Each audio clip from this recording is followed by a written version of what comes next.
नमस्कार, आप देख रहे हैं सूत्रकार समाचार। मैं हूं आपके साथ निशान मिश्रा। अभी की सबसे बड़ी खबर आ रही है कंझावला केस से जुड़ी निधि। जी हां, वो अहम गवाह जो अंजलि केस में, जिसने अपनी आंखों से प्रत्यक्ष रूप से देखा था कि उस रात क्या हुआ था। हालांकि इस हादसे के बाद वो 2 दिनों तक मिस्टर इंडिया बन गई थी। पुलिस के सामने वो नहीं आई, मीडिया के सामने वो नहीं आई, और अचानक से 2 दिन के बाद वो सबके सामने आती है और कहती है कि उसकी जो सहेली है वो उसने बहुत दारू पी रखी थी, बहुत उसने ड्रिंक कर रखा था, जिसकी वजह से ये हादसा हो गया। वो बैलेंस बिगड़ा, ये साइड में गिरी, वो गाड़ी के अंदर चली गई। ये सब कुछ जो पूरा एक दृश्य सबके सामने उसने रखा। लेकिन आज अभी 1 घंटे पहले पुलिस ने उसे अपने हिरासत में ले लिया। वो पूछताछ के लिए ले गई है या ऑफिशियली उसे अरेस्ट किया गया है, ये अभी तक खुलकर सामने नहीं आया है। मेरा आपसे सवाल है, दोस्त का मतलब क्या होता है? फ्रेंड कौन होता है? दोस्त वो होता है कि जिससे हम सब कुछ शेयर कर पाते हैं। ऐसी बहुत सारी बातें होती हैं हमारी रोजमर्रा के जीवन में कि हम अपने घर वालों से, अपने भाई बहन, अपने माता पिता से हम शेयर नहीं कर पाते, लेकिन एक दोस्त से हम सब कुछ शेयर करते हैं। अच्छी बुरी हर यादें उसके साथ हम बांटते हैं। लेकिन अगर इस तरह के दोस्त हो जाए जो आपको मौत के मुंह में छोड़कर रफू चक्कर हो जाए, तो खुदा बचाए ऐसे दोस्तों से। नहीं चाहिए ऐसे दोस्त। आज भी लगता है कि अगर निधि ने थोड़ी हिम्मत जुटा ली होती, जैसा कि उसने कहा कि वो डर गई थी, ये सब देखी और वो पैनिक होकर अपने घर भाग गई। अगर मैं अपने आप को अगर उसकी जगह रखती हूँ, तो अगर ऐसा हुआ भी होता कि मैं भी डर जाती, क्योंकि रोज इस तरह के एक्सीडेंट वगैरह हम नहीं देखते हैं, ऐसी घटनाएं नहीं होती हमारे साथ में। वहां से गई, तुम बगल जाके पुलिस स्टेशन को, पुलिस को खबर कर देती, शायद वो लड़की आज बच जाती, शायद वो अपाहिज हो जाती, शायद उसे चोट लग जाती, गंभीर रूप से घायल होती, लेकिन फिर भी वो बच तो जाती। अपने घर का वो एकमात्र पुरुष थी। उस लड़की के पिता नहीं है। माँ की दोनों किडनियां खराब हो चुकी हैं, माँ को पैनिक अटैक्स आते हैं, माँ को डायलिसिस की जरूरत पड़ती है, 2 छोटे छोटे भाई बहन हैं। अपने घर का खर्च उठाने वाली एकमात्र वही लड़की थी। आज कौन देखेगा उसके परिवार को? निधि, जो उसको मौत के मुंह में छोड़ के चली गई, या दिल्ली पुलिस, जिन लोगों ने इस हादसे को अपनी आंखों से देखा, लटकती हुई लाश देखी, वो पुलिस के पास गए, उन्होंने कहा कि हमने इस तरह का दृश्य देखा है। पुलिस उनसे कह रही है कि तुमने देखा है, तुम ठीक हो ना, अपना काम करो। ये दिल्ली पुलिस है, राजधानी की पुलिस। अगर राजधानी की पुलिस इस तरह का व्यवहार कर रही है, इस तरह का आचरण रख रही है, तो उन्हें कोई अधिकार नहीं है कि एक लड़की को ये कहे कि लड़की दारू पी के गाड़ी के नीचे आई है। अंजलि 20 साल की लड़की थी। न्यू ईयर के दिन कौन पार्टी नहीं करता? क्या आप नहीं करते? हर चौथा पांचवा इंसान ड्रिंक करता है। आपको विश्वास नहीं होगा कि 1 तारीख, 30 तारीख से 31 तारीख से लेकर और 1 तारीख के बीच में नोएडा में 1 अरब का जो शराब की बिक्री हुई है वो 1 करोड़ रुपए की हुई है, या 1 अरब रुपए की, माफ कीजिएगा, 1 अरब रुपए की बिक्री हुई है। तो क्या सिर्फ लड़कियों ने शराब का सेवन किया है, मर्दों ने नहीं किया है?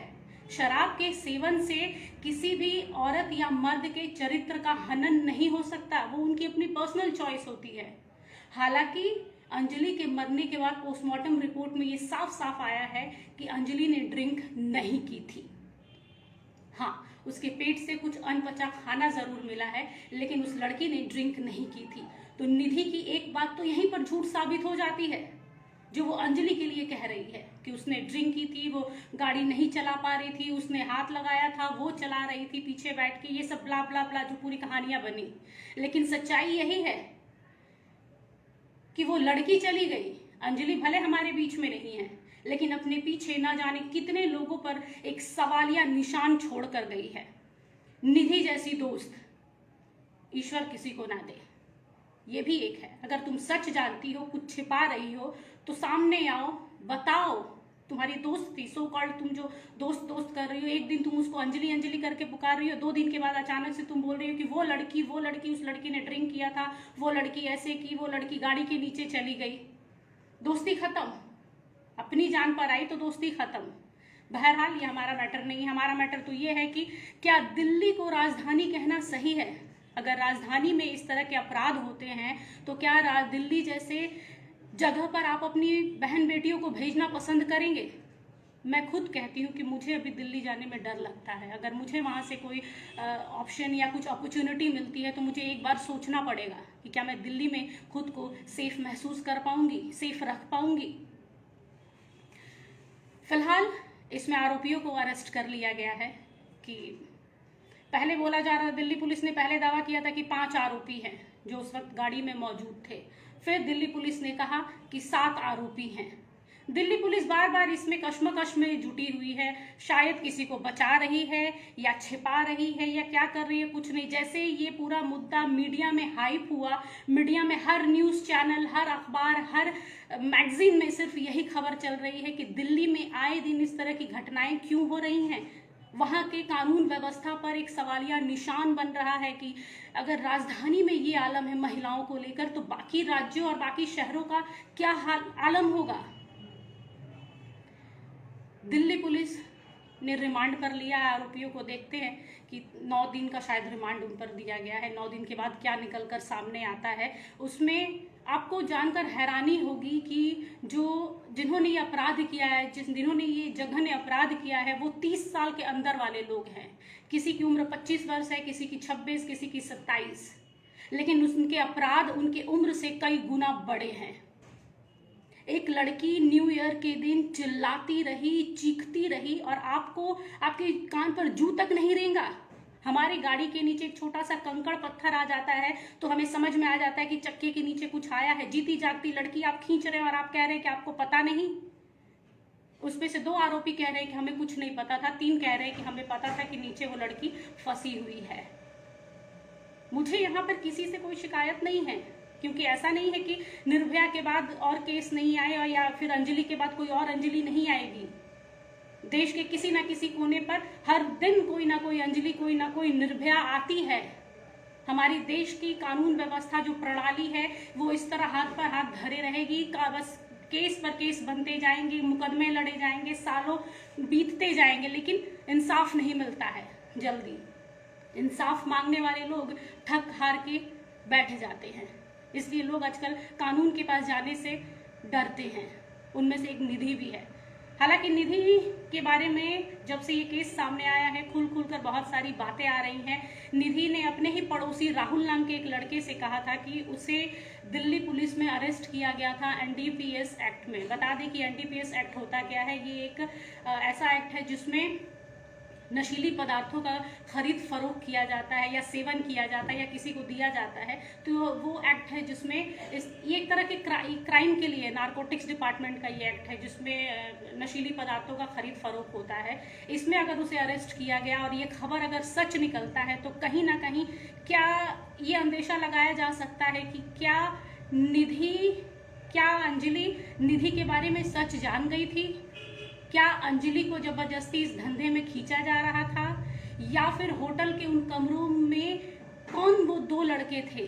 जी हाँ, होटल में जो मैनेजर ने कहा है कि उस होटल में 2 लड़के भी थे जब इन दोनों में लड़ाई हो रही थी। आखिर लड़ाई किस बात की हो रही थी? हमने तो सिर्फ एक पक्ष सुना है कि अंजलि ने पी रखी थी इसलिए निधि के साथ लड़ाई हुई स्कूटी चलाने को लेकर, लेकिन सच्चाई क्या है ये ना आप जानते हैं ना हम जानते हैं, ये निधि जानती है। और इस तरह की एक एक करके खबर आ रही है। अब तो ये भी खबर आ रही है कि निधि अपने पड़ोसियों को धमका रही है कि उसके बारे में मीडिया में जाकर आप लोग कुछ भी ना कहें। वो अपनी फैमिली से अलग रहती है, उसकी फैमिली ने उसे छोड़ दिया है, हटा दिया है, और अभी अभी पुलिस उसे अरेस्ट कर ले गई है या फिर पूछताछ के लिए ले गई है, ये हम नहीं जानते हैं। लेकिन जैसे जैसे ये कंझावला केस आगे बढ़ रहा है, नए नए पेच सामने आ रहे हैं। हर दिन एक नया सीसीटीवी फुटेज सामने आता है और लोग सोचने पर विवश हो जाते हैं कि अब ये केस कौन सा एंगल लेगा, कौन सा मोड़ लेगा। क्या अंजलि को इंसाफ मिल पाएगा? क्या उसकी माँ को इंसाफ मिल पाएगा? अब उसकी फैमिली का क्या होगा? क्या दिल्ली सरकार के 10 लाख रुपए उस औरत, उस बच्चों का भविष्य तय कर सकते हैं? ये आप पर छोड़े जाती हूँ मैं कि क्या महिलाओं के प्रति दिल्ली में हो रहे अपराध कभी कम होंगे? क्या इस पर अंकुश लगेगा? बहरहाल इस खबर पर हमारी पैनी नज़र है। आपसे हम बार बार कहते हैं कि सतर्क रहिए, सुरक्षित रहिए। कोरोना बढ़ रहा है और कोरोना को मद्देनज़र रखते हुए अपनी सुरक्षा आप स्वयं कीजिए। और अगर हमारे लायक कोई ऐसी सूचना हो, ऐसी कोई खबर हो, तो सूत्रकार समाचार के साथ ज़रूर जुड़िए। नमस्कार।